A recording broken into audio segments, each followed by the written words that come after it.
ورحمة الله وبركاته من قاعة قصر الثقافي الأنفوسي في مدينة الإسكندرية، المدينة الساحرة.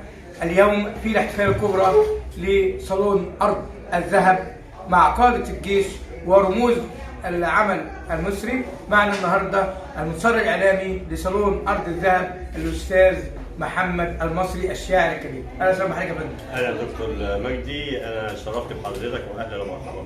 احنا متشكرين بحضرتك يا فندم في راديو صوت الجيل وجريد بوابة عاجل مصر.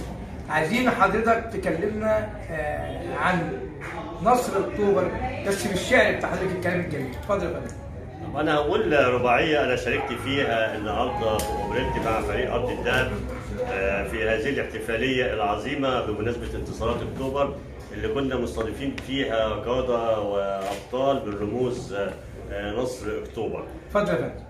بقول فيها: يا حضن الغريب يا حصن يا سند، سبقت وحميت البنيه والولد، حماكي ربي من عدوك وحتى جارك إذا حسد، تعيش ونموت عشانك يا ام الدنيا للأبد.